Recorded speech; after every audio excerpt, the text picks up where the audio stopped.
Hallelujah. Let us all pray. Hallelujah. Dearest Heavenly Father, our great God and Savior, dearest Jesus Christ, through the first prayer of our dearly beloved and honorable Pastor Evangelist Wildy Estrada Almeida, your end-time prophet, we come unto thy throne of grace, beseeching you, O Lord, to please forgive us from all of our sins. Anoint your message of salvation and bless us, O Lord. In the name of our dearest Jesus, we cast out all demons of hindrances, doubts, and unbeliefs. Cast out in the name of our dearest Jesus. Amen and amen. Praise the Lord. Purihin ang ating pinakamamalapay ng Jesus. The highest praise, worship, glory, honor, and thanksgiving to our loving God and Savior, dearest Jesus Christ. And we give double honor and respect to our dearly beloved parents in the Lord, and we will always cherish the blessed preachings and the blessed teachings of our dearly beloved Honorable Pastor Evangelist Wildy Estrada Almeida, the end-time prophet of our loving God, and our dearly beloved and Honorable Assistant Pastor Lina C. Almeida, and to all the members of the Almeida family, beloved children, beloved whole family here and abroad, mga minamahal ko, maging sa lahat, to our beloved co-preachers, co-workers in the vineyard of the Lord, beloved brethren, beloved visitors, welcome to the royal family of God. Amen. Praise the Lord. Mga minamahal, tayo po ngayon ay kumbaga sa nasa huling yugto na. Kailangan po na siguraduhin natin na tunay na Diyos ang ating pinaglilingkuran, yung pakikinggan ng ating mga panalangin. This is a promise of God.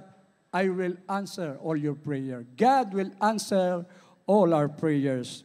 From the book of the prophet Isaiah, chapter 65, verse 24, atin pong basahin, mga minamahal ko.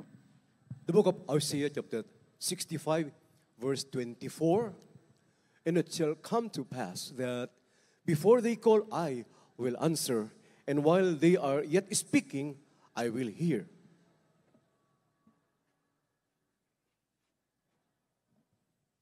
Ito po sa aklat Isaias 56, 5-24. At mangyayari na bago sila magsisitawag, sasagot ako, at samantalang sila'y nagsasalita, aking didinggin. Amen. Amen. Praise the Lord. Yung assurance na pakikinggan ka ng ating dakilang Diyos, yan ang nagpapatunay na ikaw nga ay anak ng Diyos, mga minamahal ko. Ang ating dearly beloved parents in the Lord and the beloved children, ipinakilala ang tunay na Diyos.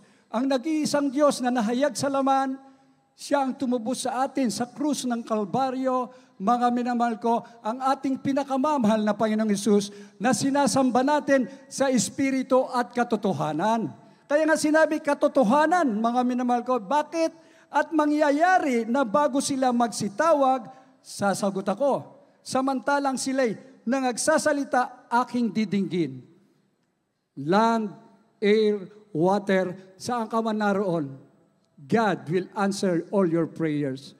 Sa mga dakilang himala na ipinapakita ng ating mahal na Panginoon. Kaya nga, nandyan po yung mga buhay na patotoo eh. Yung patotoo, ito yung katibayan na ang Diyos ay tumutugon sa ating panalangin, mga minamahal ko. Lahat magsabing, praise the Lord. Kaya nga hindi tinigilan ang pagkukrusada. Going 50 years po natin, mga minamahal ko, hindi lang libo-libo eh. Milyon na tayo sa buong mundo eh. Na mga kapatiran eh. Doon sa iba't ibang lugar, inihahayag nila na ang ating pinakamamahal na Panginoong Hesus, Jesus Christ, is the same yesterday, today, and forever. Lahat magsabing, praise the Lord. Mga minamahal ko, sino hindi maglingkod sa Diyos? Mga minamahal ko, kaya minsan, ang ating mga leader ng relihiyon, pride na lang po yun eh. Alam nila ang mga himala na gaganap dito. I-declare ba naman ng buong mundo, mga biblical scholars, minonitor nila eh. Sila mismo nagsabi sa YouTube eh. The most faithful church in the whole world, Jesus Miracle Crusade International Ministry. Palakpakan natin ang ating mahal na Panginoon. Lahat magsabing, praise the Lord. Nangunguna sa katapatan sa ating mahal na Panginoon. Bakit? Tapat po kasi ang Diyos na tumawag sa atin, mga minamahal ko. Ang laki ng pakinabang natin, mga minamahal ko. Gumaling ang ating mga karamdaman, nagbago ang ating buhay, nagkaroon tayo ng kapayapaan, yamang alam natin, malapit na ang pagbabalik ng ating mahal na Panginoon. O, sigurado pa tayo sa buhay na wala hanggan. Kaya minsan mga minamahal, yung pride, pag ikaw ay naghahanap ng katotohanan, magpakumbaba ka, mga minamahal ko, at totoo, yan ang nais ng Diyos, humble in spirit. Anil mo yung relihiyon. Wala ka namang relasyon sa Diyos. Walang kabuluhan, mga minamahal ko. Dito ang nais ng Diyos, magkaroon tayo ng relasyon sa Kanya. Malayo ang langit, pero dito nararamdaman natin, napakalapit ng ating mahal na Panginoon. Proverbs chapter 29, verse 23. The book of Proverbs, chapter 29, verse 23. A man's pride shall bring him low, but honor shall uphold the humble in spirit. Kawikaan Kapitulo 29, versikulo 23. Ang kapalaluan ng tao ay magbababa sa kanya, ngunit ang may pagpakumbabang diwa ay magtatamo ng karangalan. Amen. Magpasalamat tayo sa ating mahal na Panginoon. Dumating ang ating mga pagsubok. Tayo'y nasa kahirapan. Tumawag tayo sa Diyos, mga minamahal ko. Ngunit tingnan mo ang mga tao ngayon. Nasa taluktok sila ng kayamanan, karangalan, lahat na. Ngunit, mga minamahal ko, nandyan ang pag-uusig pa sa ating mahal na Panginoon. Mga minamahal ko, tingnan niyo po ang nagaganap sa ibang lugar. Nasusunog, maging ang kanilang mga mansyon ay baliwala. Ang kanilang kayamanan ay hindi makapagliligtas sa kanila. Dahil ang Diyos natin ay mabait sa lahat na mabait, but He is a consuming fire. Ganyan po ang ating pinakamamahal na Panginoon. Mga minamahal ko, pag ikaw ay sumalangsang, it will be a curse. Pag ikaw ay sumunod, it will be a blessing. Mamimili ka lang eh. Kaya yung pride, aalisin yan. Lalo na po yung may mga karamdaman, may mga problema. Dahil sinabi ng banal na kasulatan, ang kapalaluan ng tao ay magpapababa sa kanya. Ngunit, ang may mapagpakubabang diwa ay magtatamo ng karangalan. Isang araw nagpukumbaba ang bawat isa sa atin. O Diyos, hindi na namin alam kung saan ka. Saan ka namin matatagpuan? Ngunit mapalad po tayo, may totoong nangaral. Ang propeta ng Diyos sa huling kapanahunan, sa magitan ng TV program, radio program, sa magitan ng pagtanggap ng paanyaya, tayo'y nagpakumbaba. Alam natin na walang magagawa ang ating mga salapi pag dumating na ang karamdaman. What do you want today? Ha? Sabi nga, your wealth or your health? Mga minamahal, pipiliin mo, meron ka ng health, meron ka pang wealth. Pinahintulot ng Diyos na ang health mo ay bumagsak upang sa Diyos ka tumawag, na siyang tumawag sa iyo, na siyang lumikha sa iyo, na siyang tumubo sa iyo. Ang pangalan niya ay ang ating pinakamamahal na Panginoong Hesus. Pag pinili mo yan, kasunod niyan, yung health mo, siya ang dakilang manggagamot. Pagkatapos niyan, kahit na bangkarote ka na, nagtapat ka sa lahat ng bagay sa pamantayan ng pagbibigay. O mga minamahal, kasunod nun yung wealth. Kumbaga sa bonus na lang yan. Dahil ang kayamanan natin sa mundong ito, iiwan din natin. Ang pinakamalaga, ikaw ay lumusog physically, higit sa lahat sa spiritual. Lahat magsabing, praise the Lord. Narinig niyo mga buhay na patotoo, mga minamahal ko. O, isang kapatid natin, mga minamahal, walk by feet. Pero mo, layo nga naman ng lugar ng Payatas. Hanggang dito, nilalakad pala. Mga minamahal ko. Ngunit, you must live by faith. Ano man ang mangyari, gaano man kalayo ang banal na gawain, saan man tayo dalhin, walang reklamo, mga minamahal ko. Dahil ang ating nais, yung langit na napakalayo, mga minamahal ko. Ngunit, sa bawat panambahan natin, nararamdaman naman natin ang presensya ng ating mahal na Panginoon. Sabi ng ating dearly beloved pastor, nasa likuran mo nga ang iyong banal na hindi pala banal na gawain, yung gawain ninyo, hindi naman gumagaling ang karamdaman mo. Pagdating ng sakuna, delikado ka, madidisgrasya ka. Pero dito, yung grasya ng Diyos ang sumasa atin. Lahat magsabing, praise the Lord. Kaya nga sa araw na ito, mga minamahal ko, ang Diyos, totoo po, sabi nga ng banal na kasulatan, siya po'y namumugnaw. He's a consuming fire. Doon sa mga taong matitigas ang mga puso. Ayaw kilalanin ang Diyos na makapangyarihan. Deuteronomy chapter 9 verse 3. Amen. The book of Deuteronomy chapter 9 verse 3. Understand therefore this day that the Lord thy God is he which goeth over before thee. As a consuming fire, he shall destroy them, and he shall bring them down before thy face, so shalt thou drive them out, and destroy them quickly, as the Lord hath said unto thee.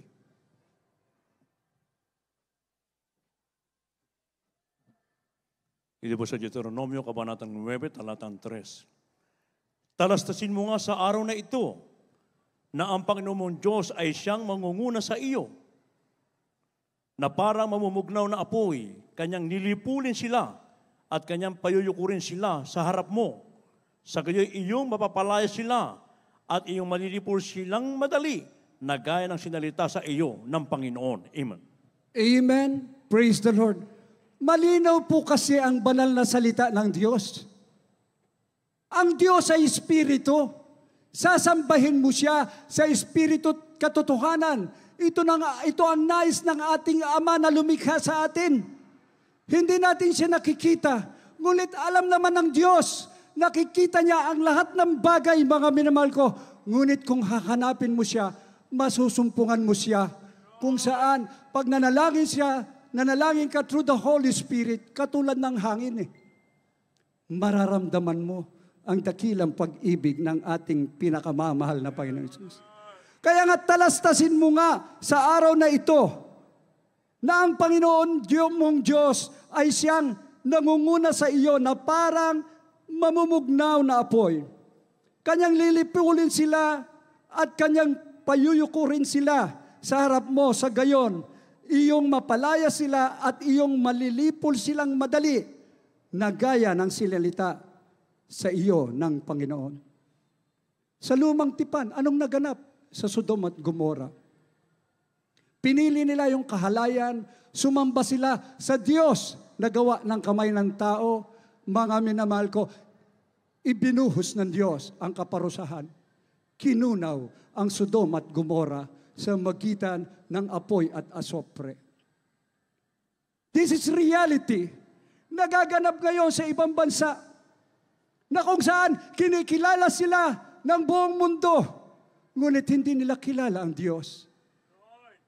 Nilibak pa nila ang ating mahal na Panginoon. Sabi ng banal na kasulatan, nilibak mo ako, I am a consuming fire. Pupugnawin ko. Ito po ang kasalukuyan nagaganap. Ngunit, ang nais ng Diyos ay childlike faith upang makaiwas. Panalangin ang kailangan at ang panalangin na matuwid, pinakikinggan ng Diyos. Tingnan niyo yung tatlong apo nung sa isa na masusunog na bahay. Pumasok sa kwarto ang mga batang yan. Umiyak sa ating mahal na Panginoon. Tulungan mo kami, O Diyos. Paglabas nila, biglaan ang katugunan, iniligtas ang kanilang tahanan. Hindi doon na kontento. Bumalik sila sa kanilang kwarto, umiyak sa Diyos, nagpapasalamat, buhay ka nga, O Diyos. Yan ay nagaganap sa ating ministeryo. Sa sunog, pinag-iingatan ng mahal na Panginoon. Sa baha, pinag-iingatan ng mahal na Panginoon. Sa eroplano, sa barko, saan man lugar, mga minamahal ko, tinuruan tayo na ang salita ng Diyos ay may kapangyarihan. Naroon ang kaligtasan, kaya tayo ay hindi mapigilan na dumalo ng dumalo dahil kulang pa ang buhay natin upang ipabot ang pagpapasalamat sa ating dakilang Diyos. Mapalad po tayo. Ang mundo natin ay nakalaan. Hindi na po sa magitan ng baha, pupugnawin ang mundo, sa magitan ng apoy. Ang sabi ng banal na kasulatan, in flaming fire, taking vengeance on them that know not God, and obey not the gospel of our Lord Jesus Christ, who shall be punished from the everlasting destruction from the presence of the Lord. Pwedeng nuclear war, mga minamahal ko, ang mga asteroids na nakaamba na sa mundong ito, pwedeng mangyari. The global warming, mga minamahal ko, ngunit ang nais ng Diyos, ikaw at ako na tinawag ng ating mahal na Panginoon, ang nais niya, mainit kang naglilingkod sa ating mahal na Panginoon. Mainit, on fire tayo, mga minamahal ko, dahil sa Diyos tayo aasa sa huling panahon. Ang sabi po, talastasin mo nga sa araw na ito, ang Panginoon mong Diyos ay siyang mangunguna sa atin. Mga minamahal ko, ngunit doon sa mapagmalaki, totoo po, lilipulin niya, parurusahan niya. Kaya sa huling panahon, tayong lahat, prayer. Huwag natin kalimutan, makipag-ugnayan sa ating dakilang Diyos. Yamang alam natin na tayong lahat, pinakikinggan ng ating mahal na Panginoon. Yun ang dapat nating isagawa. Kung ano man pong programa ng ating banal na gawain, naghahanda tayo sa ika-50th church anniversary. Pagpapala po sa atin yan na mapabilag sa gawain na ito. Sabi nga, merong magaganap, merong mga manlalamig at tatalikod. Ipag-pray natin sila, maging mga baguhan, naway magkaisa tayo upang tayo'y magtagumpay sa huling panahon bago bumalik ang ating pinakamamahal na Panginoon. Nakikita na natin ang kaganapan. Tayo'y nagsisipaghantay na lamang ng nalalapit na pagbabalik ng ating pinakamamahal na Panginoon. 2 Peter chapter 3 verse 14, atin pong basahin. The second book of Peter, chapter 3, verse 14. Wherefore, beloved, seeing that you look for such things, be diligent that ye may be found of him in peace, without spot and blameless.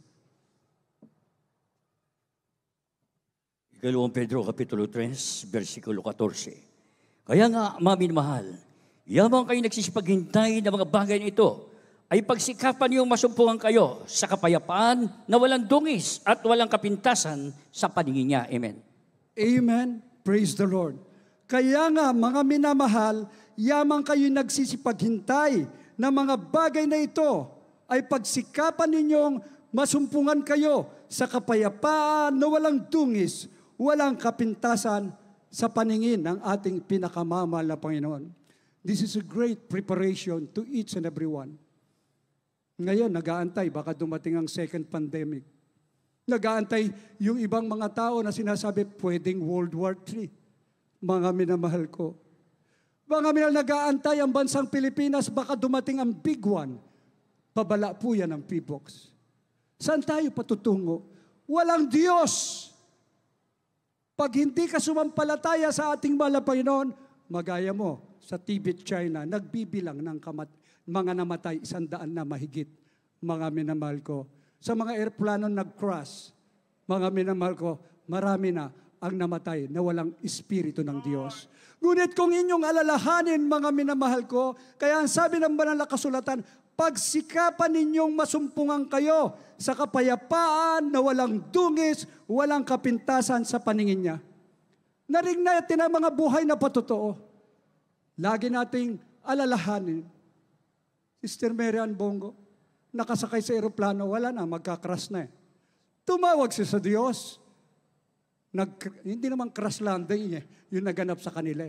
Safe landing dahil sa kanyang panalangin. Through the prayer ng man of God, sabi ng pilot, foreigner po yun, merong humawak na malaking kamay.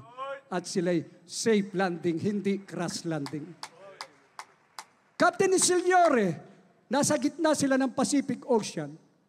Nag-crack ang kanyang barko. Narinig ko po yung patotoo niyan sa dako po ng krusada, dito po, sa dako ng circle. Baguhan lang po ako. It-renature ko ang patotoo ito. Habang sila'y papunta sa kanilang lalagyan, kalalagyan, ang sabi ng mga subordinate niya, kailangan natin ng suporta para tayo pag-ingatan sa Japan. Humingi tayo ng tulong. Sabi niya, ngayon ko patunayan sa inyo, kayo kasi, iba't ibang Diyos ang tinatawagan nyo. Wala namang kabuluhan. Puro kayo pasarap sa buhay. Lagi kong sinasabi, totoo ang Diyos na aking pinaglilingkuran. Ako ang mananalangin, lumuhod siya sa kanyang sa barko nila. Magdamag, mga nagpupuris na Diyos. Maya-maya merong isang malaking ibon. Mga minamahal ko, biglang tumutok. Para bang may laser? Tinutukan ng kanya ang butas ng kanilang barko. Biglang nag-sealed, mga minamahal ko. Nakarating sila sa Cebu. At nakarating po ang ating mga kapatid dito. Umiiyak siya sa himala ng Diyos. Dahil mismong mga may-ari ng barko, papaano kayo naligtas? Buhay ang Diyos na aking pinaglilingkuran. Kaya nga mga minamahal ko, alam natin yung mga bagay na ito. Kaya ang nais ng Diyos, kailangan pagsikapan natin. Masumpungan tayo sa kapayapaan. Huwag kayong matakot. Kailangan payapa ka. Wala kang tungis, hindi ka dapat nagkakasala, mga minamahal ko. At walang kapintasan sa paningin niya. Doon pala tutugon ang ating pinakamamahal na Panginoong Hesus. Kaya sa huling panahon natin, mga minamahal ko, ang katwiran ng Diyos ay nahayag mula sa langit dito sa ating banal na gawain. May propetang itinalaga upang ang mga panalangin natin pakinggan ng Diyos sa magitan ng pananampalataya. Ngunit doon sa mga taong ayaw kumilala sa ating Diyos na makapangyarihan, mga minamahal ko, sila po ay parurusahan yung the wrath of God. Tayo po, yung blessing mula sa ating mahal na Panginoon. Sabi nga, a blessing if you will obey the commandments of the Lord thy God, and it will be a curse if you will not believe. Sa ating huling talata, mga minamahal ko, Romans chapter 1, verse 17 and 18, magsipaganda na po ang ating minamahal na mga awit at manunugtog. Amen. The book of Romans chapter 1, verses 17 and 18. For therein is the righteousness of God revealed from faith to faith, as it is written, the just shall live by faith. For the wrath of God is revealed from heaven against all ungodliness and unrighteousness of men who hold the truth in unrighteousness.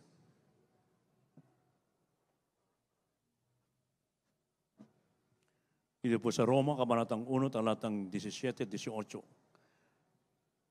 Sapagkat dito ang katwiran ng Diyos ay nahahayag mula sa pananampalataya hanggang sa pananampalataya. Gaya ng nasusulat, ngunit ang ganap ay mabubuhay sa pamamagitan ng pananampalataya, sapagkat ang puot ng Diyos ay nahahayag mula sa langit laban sa lahat ng kasamaan at kalikuan ng mga tao, na mga sinasawata ang katotohanan ng kalikuan. Amen. Amen. Praise the Lord. Unawain nating mabuti, mga minamahal ko, sapagkat dito ang katwiran ng Diyos ay nahayag mula sa pananampalataya hanggang sa pananampalataya, gaya ng nasusulat, ngunit ang ganap ay mabubuhay sa mamagitan ng pananampalataya. We live by faith. Yan po ang pinakamagandang iniwan na regalo. Iniwan at itinuro ng ating dearly beloved parents in the Lord. They're in heaven. Pero panatag tayo dahil lahat tayo laging inihabilin ng ating dearly beloved parents in the Lord. 100% na pananampalataya. Yan ay inihag niya doon sa Talipaw. Sulu, sa bundok na kung saan nandun ang mababangis na tao. Ang sabi niya sa 12 prayer warrior, 100% na pananampalataya. Hindi pwedeng 99% dahil pugutan tayo ng ulo. Salamat, ngunit ang ganap ay nabubuhay sa magitan ng pananampalataya. Lubos tayong pinagpala, mga minamahal ko, dahil napatunayan natin ang Diyos ay nalugod sa ating dearly beloved parents in the Lord na kanilang tinuro ay totoong buong katotohanan. Ngunit tingnan niyo po ngayon ang kaganapan. Mga leader ng relihiyon, inililigaw nila ang mga tao. At sabi po, sapagkat ang puot ng Diyos ay nahayag mula sa langit laban sa lahat na kasamaan, sa kalikuan ng mga tao na sinasawata ang katotohanan ng kalikuan. Sinabi na ng ating mahal na Panginoon, ako yung Espiritu. Pagkatapos, yung gawa ng kamay ng tao, yun ang sasambay. Kaya nga mga minamahal, imbento lang ng relihiyon yan. Kaya katwiran nila, magpagawa tayo ng ospital.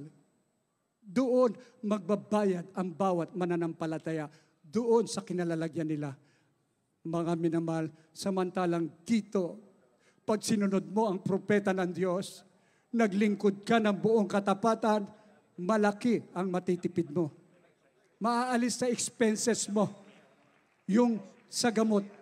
Maging ang mga bisyo, mga minamahal ko, aalisin yan ng ating mahal na Panginoon. Ang gusto mo lang lagi, sana laging araw-araw gawain. Bakit? Nararamdaman natin ang presensya ng ating mahal na Panginoon sa ating panalangin, maging ating mga mahal sa buhay, nakikinabang, tumutugon ang ating pinakamamahal na Panginoon. Kaya nga sa huling panahon, wala nang panahon para manlamig. Wala nang parahon para tumalikod, mga minamahal ko. Tama ang pangangaral ng ating minamahal at ginagalang na pastor. Kung umalis ka pa dito sa buong katotohanan, binibigyan ka ng karapatan, magpa-check up ka sa psychiatrist. Tatanungin sa'yo ng psychiatrist, ano bang problema mo? Hindi mo naman pwede sabihin, nag-aalinlangan ako sa Diyos ko. Parang gusto ko na si malamig eh. Ayoko nang dumalo. Pag sinabi mo yan, sasabihin ng psychiatrist mo, balitang-balita yan. Jesus Miracle Crusade. Yung mga taong nadidepress, pinagagaling ng ating mahal na Panginoon, ba't aalis ka pa? Check yourself. It is the duty of each Christian to serve the Lord faithfully until His coming. Palakpakan po natin ang ating pinakamamahal na Panginoon Jesus. Mga minamahal, dito sa bansang Pilipinas, ipinakita na ng Diyos ang lahat ng himala. That was 33 years ago. 30 years ako na-save. Pero, yung mga kamanghamanghang ginawa ng Diyos sa magitan ng panalangin ng propeta, preserve ko po yan, mga minamahal ko. Ito ang nagpapatatag sa akin, mga minamahal ko. Ang sabi po, ayon po sa kaganapan, Mayo 1992. May isang taon ang El Nino sa Pilipinas. Walang patak ng ulan ni hamugman simula ng 1991 hanggang 1992. Samantalang alam naman natin lahat, maging ang pag-asa na bawat taon ay mayroong mga bagyong tumatawid taon-taon sa bansa. May dalang ulan at pagbaha, hindi lamang tuwing tag-ulan, Hunyo hanggang Nobyembre, kundi maging sa panahon ng tag-init, Disyembre hanggang Mayo. Nagayuno ang ating dearly beloved pastor upang sawayin at hinamon niya ang lahat ng leader ng relihiyon. Yan ay pinagmulan natin, kinagis ng relihiyon, na magkaroon na isang paligsahan sa Luneta. At dinideklara niya kung kaninong panalangin ang pakikinggan ng Diyos. At ang panalangin nila ay uulan. Siya ang itatanghal na nasa katotohanan. Na ang iba ay bulaan kung hindi magkatotoo. Gayon pa man, walang tumanggap ng kanyang hamon. Nanalangin ang ating dearly beloved pastor sa dako ng Luneta. Hallelujah. Sa pangatlong krusada, mga minamahal, Tumugon ang ating pinakamamahal na Panginoong Diyos. Bagamat nandoon ang isang satanismo sa katauhan ni Major Roberto Nuggets, hindi naniniwala sa Diyos. Kaya sabi niya, babalikan kita. Pauulanan kita ng bala. Papatayin kita sa harapan ng kongregasyong ito. Bumalik si Major Roberto Nuggets. Nanggigigil, mga minamahal ko. Ngunit nalalangin ang ating dearly beloved pastor. Bigla nagdilim. Kumulog, kumidlat. Bubuhos ang pinakamalakas na ulan. At doon nagtapos ang El Nino. Pinagpala ang bansang Pilipinas. Ngunit ang isang satanismo, nung bubulutin niya na ang kanyang baril, papatayin ang ating mahal na pastor. Lumuhod siya. Meron pala Diyos. Meron pala Diyos. Isinuko niya ang buhay niya sa ating mahal na Panginoon at naglingkod sa tunay na Diyos, buhay na Diyos na sinasamba sa Espiritu at katotohanan. Inilaan niya ang kanyang buhay. Paglilingkuran ko ang Diyos na ipinakilala ng ating dearly beloved pastor dahil siya ang tunay na Diyos. Nagbago ang isang satanismo. Nagkaroon siya ng kapayapaan. Hindi niya na tinignan ang karangyaan sa mundong ito. Pagko sinasabi niya, sapat na kayamanang natagpuan ko ang tunay na Diyos na makapangyarihan ang ating pinakamamahal na Panginoong Jesus. Kami nananawagan sa huling panahon sa ating minamahal na mga baguhan, sa lahat ng ating mga bisita, ating live webcast viewers, ipinakikilala namin ang tunay na Diyos na makapangyarihan at tunay na pagpapalain ang bawat isang maniwala at magtiwala sa Kanya. Tayong pong lahat ay umawi.